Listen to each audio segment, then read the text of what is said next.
Hi friends, எப்படி இருக்கீங்க எல்லோரும்? நான் நல்லா இருக்கேன். இன்றைக்கி உங்களுக்கு ஈஸியான மெத்தடில் ஒரு மட்டன் கிரேவி செய்யறதுக்கு நான் சொல்லி கொடுக்க போகிறேன். பேச்சுலர்ஸ் கூட அதை ஈஸியாக செய்யலாம். வாங்க, குக்கரில் தான் வைக்க போகிறேன். எப்படி செய்யலான்னு பார்க்கலாம். அதுக்கு தேவையான பொருள் என்னென்னு பார்த்துக்கலாம். ஓகேங்களா? வெங்காயம், அதாவது 3/4 கிலோ கறிக்கு வெங்காயம் ஒரு 250 கிராம் எடுத்துருக்கேன். ஆனியன், சின்ன ஆனியன். இது 250 கிராம் அதிகமாக உங்களுக்கு தெரியலாம். ஆனால் வெங்காயம் அதிகமாக போட்டால் தான் உங்களுக்கு நல்ல டேஸ்ட்டாக இருக்கும். அது மாதிரி ஒரு 200 கிராம் அளவுக்கு தக்காளி பொடிசா நறுக்கி வச்சுருக்கேன். ஒரு 3 மிளகாய், இஞ்சி பூண்டு பேஸ்ட்டு, மஞ்சள் பொடி, வத்தப்பொடி, இது மசால் பொடி, அதாவது மட்டன் மசாலா, கடை மசாலா தான் யூஸ் பண்ணியிருக்கேன். யூஸ் பண்ணலாம், நல்லாயிருக்கும். அப்புறம் தேங்காய் ஒரு சின்ன பீஸை நல்லா நைஸாக அரைச்சி அது கூட ஒரு ஒரு ரெண்டு ஸ்பூன் கூட கிடையாது, ஒரு 2 டீஸ்பூன் கசகசா சேர்த்து நைஸாக அரைச்சி வச்சுருக்கேன். ஓகே, நம்ம இப்போ மட்டன் கிரேவி எப்படி செய்யலான்னு பார்க்கலாம். ஓகேங்களா? இப்போ மட்டன் அழகாக இருக்கும். உங்களுக்கு மட்டனில் ஒரு சின்ன ஒரு ட்ரிக் சொல்லித்தரேன். மட்டன் இந்த மாதிரி ஒரு பிங்க் அல்லது ரோஸ் கலரில் இருக்கணும். அதான் நல்ல மட்டன், இளம் மட்டன். எப்போவுமே மட்டன் வாங்கும்போது ஒரு கொஞ்சமாக ஒரு 10 கிராம் அளவுக்கு கொழுப்பும் சேர்த்து வாங்கிக்கோங்க. அப்போ தான் அந்த மட்டன் கிரேவி நல்லா டேஸ்ட்டாக இருக்கும். எப்போவுமே கொழுப்பு உடம்புக்கு நல்லதில்லை அப்படின்னு நீங்கள் நினைக்க வேண்டாம். இதெல்லாம் ரொம்ப டேஸ்ட்டாக இருக்கும் கொஞ்சம் கொழுப்பு உள்ளே சேர்த்துங்கன்னா. ஓகேங்களா? வாங்க எப்படி செய்யலான்னு பார்க்கலாம். ஃப்ரெண்ட்ஸ், இப்போ மட்டன் கிரேவி எப்படி செய்யலான்னு பார்க்கலாம். முதல்ல கடல் எண்ணெய் ஒரு 150 மில்லி சேர்த்துக்கிறேன். கடல் எண்ணெய் எப்போவுமே நான்வெஜ் ஐட்டங்களுக்கு நல்லாயிருக்கும், டேஸ்ட்டாக இருக்கும். அதனால தான் நான் கடல் எண்ணெய் சேர்க்குறேன். எண்ணெய் சூடான உடனே ஆனியன் சேர்த்துக்கலாம்.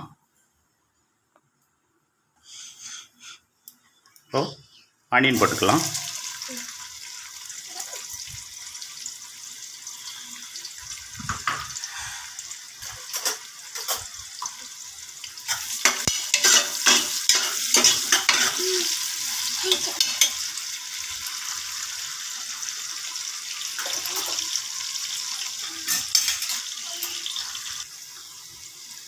கொஞ்சமாக உப்பு சேர்த்துக்கோங்க. அப்போ தான் அந்த ஆனியன் ஈவனாக வேகும். அப்பப்போக்கு லைட்டாக கிளறி விட்டுக்கோங்க.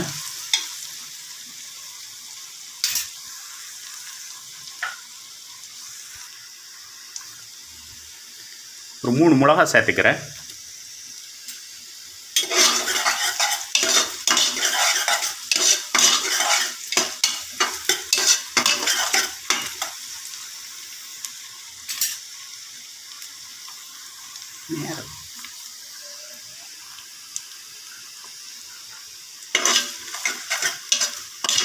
இப்போ ஒரு 3/4 பதத்துக்கு வெந்துருச்சு.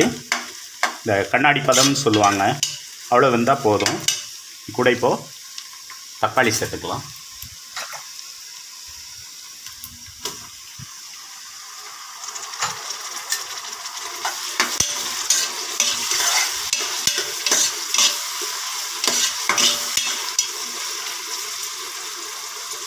தக்காளி கொஞ்சம் நல்லா மசிஞ்சு வரட்டும், வெயிட் பண்ணலாம்.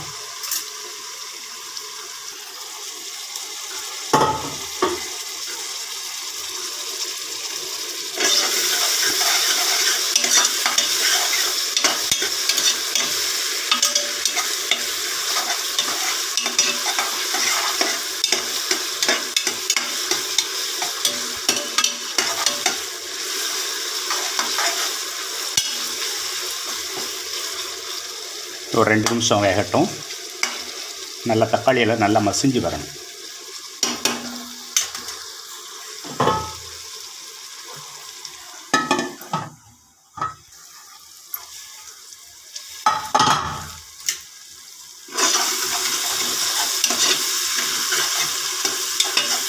ஓரளவுக்கு நல்லா மசிஞ்சு வந்துடுச்சு.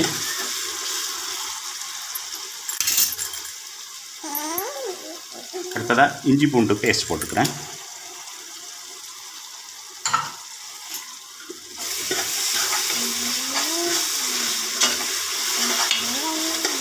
இஞ்சி பூண்டு பேஸ்ட் போட்டு ரொம்ப நேரம் விடக்கூடாது.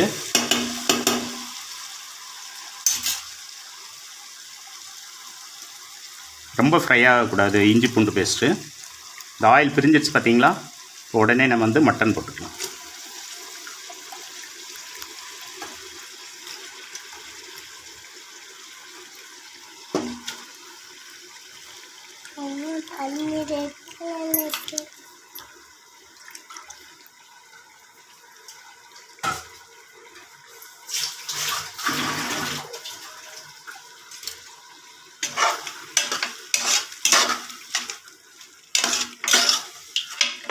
மட்டன் போட்டு நல்லா ஒரு கிளறிக்கோங்க. மட்டனுக்கு தேவையான உப்பு ஏற்கனவே ஆனியன் கூட கொஞ்சம் போட்டிருக்கோம். இப்போது உங்களுக்கு தேவையான அளவு சேர்த்துக்கோங்க. ஒரு ஸ்பூன் போட்டுக்கோங்க. அப்புறம் டேஸ்ட் பார்த்து உங்களுக்கு தேவையான அளவு கூட சேர்த்துக்கலாம்.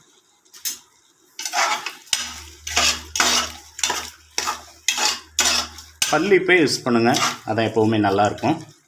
ஒரு 5 நிமிஷம் அந்த இஞ்சி பூண்டு பேஸ்ட்லேயே கொஞ்சம் வேகட்டும். ஃப்ரெண்ட்ஸ், ஓரளவுக்கு நல்லா சுண்டி வந்துடுச்சு பார்த்திங்களா? அதே தண்ணி எவ்வளோ விட்டுருக்கு பார்த்திங்களா? இந்த ஸ்டேஜில் நம்ம மசாலா சேர்த்துக்கலாம்.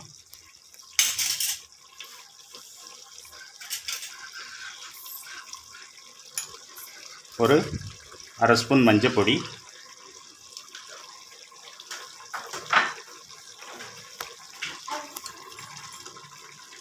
1லேருந்து ஒரு 1.25 ஸ்பூன் வரைக்கும் வத்தல் பொடி,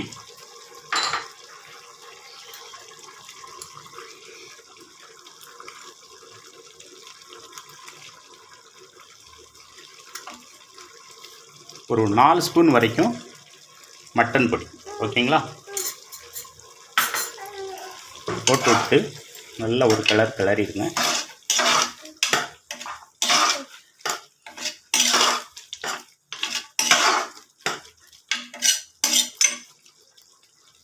இந்த மசாலாவிலே ஒரு 5 நிமிஷம் அப்படியே வேகட்டும்.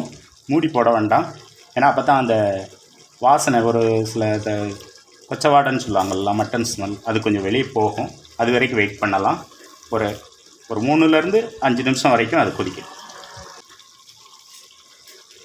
ஃப்ரெண்ட்ஸ், இந்த மசாலாவோடு சேர்த்து இந்த கறி 2-3 நிமிஷமாக நல்லா கொதிச்சிருச்சு. இப்போ தேங்காய் சேர்த்துக்கலாம்.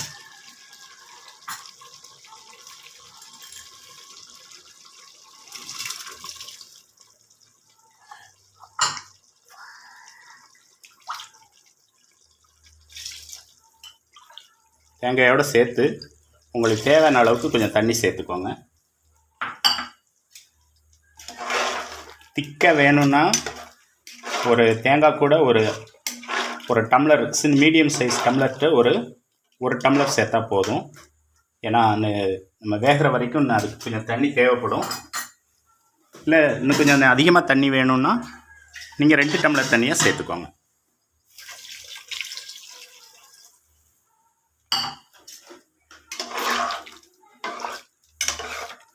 ஓகே, உப்பு செக் பண்ணிக்கோங்க. எனக்கு கரெக்டாக இருக்குது. உங்களுக்கு தேவைன்னா சேர்த்துட்டு மூடி போட்டு விசில் வச்சு ஒரு கரெக்டாக ஒரு 7லேருந்து 8 விசில் வைங்க. அப்போ தான் நல்லா சாஃப்டாக வேகும்.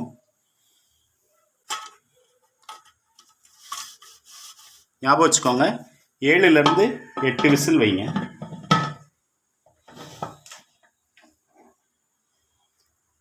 விசில் போட்டு நம்ம வெயிட் பண்ணலாம்.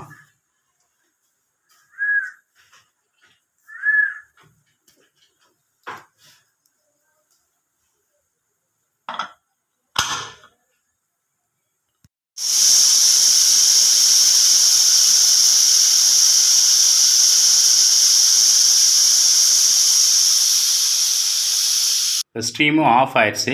நல்லா பார்த்துக்கோங்க, ஸ்டீம் நல்லா ஆஃப் ஆயிடுச்சு. எடுத்துடலாமா? ஸ்டீமு ஓப்பன் பண்ணலாமா? வா, செம்ம ஸ்மெல். பார்த்தீங்களா, நான் எவ்வளோ தண்ணி ஊற்றுறேன் பார்த்தீங்களா, கம்ப்ளீட்டாக அப்படியே வத்துருச்சு. செம்ம கிரேவி. இது நீங்கள் தோசை, இட்லி, பிரியாணி, சப்பாத்தி எதுக்குனாலும் சாப்பிட்லாம். வெந்துருச்சான்னு பார்க்கலாமா?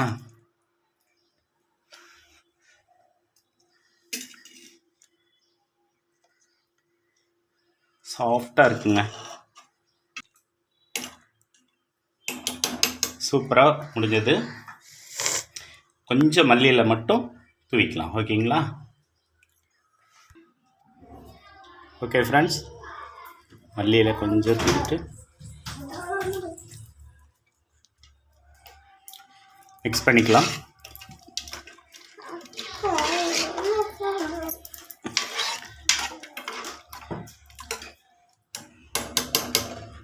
மட்டன் கிரேவி ரெடி ஆயிடுச்சு. டேஸ்ட் பண்ணுங்கள், என்ஜாய் பண்ணுங்கள். அதோட உங்களுக்கு பிடிச்சிருந்துன்னா இந்த சேனலை சப்ஸ்கிரைப் பண்ணுங்கள். இது உங்கள் டேஸ்ட் வித் அண்ணாச்சி. Thank you friends.